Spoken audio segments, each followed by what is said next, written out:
So friends, today I will be talking about introduction to agents. Hope you will understand.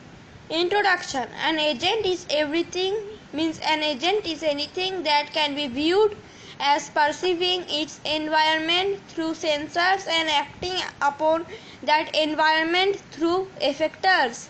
A human agent has eyes, ears and other organs for sensors and hands, legs, mouth and other body parts for effectors. A robotic agent substitutes cameras and infrared range finders for the sensors and various motors for the effectors. A software agent has encoded bit strings as its percepts and actions. An agent acts in an environment. Given below, you can understand the diagram which I am meaning to talk about. Environment perceives through agent and agent actions through environment.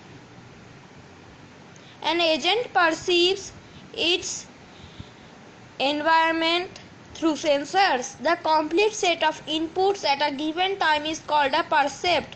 The current percept or a sequence of percepts can influence the actions of an agent. The agent can change the environment through actuators or effectors. An operation involving an effector is called an action. Actions can be grouped into action sequences. The agent can have goals which it tries to achieve. Thus, an agent can be looked upon as a system that implements a mapping from perceived sequences to actions. A performance measure has to be used in order to evaluate an agent. An autonomous agent decides autonomously which action to take in the current situation to maximize progress towards its goals. To maximize progress towards its goals. So friends, I am ending my video. Tomorrow I will discuss about how agents should act, means how agents should act. Thank you.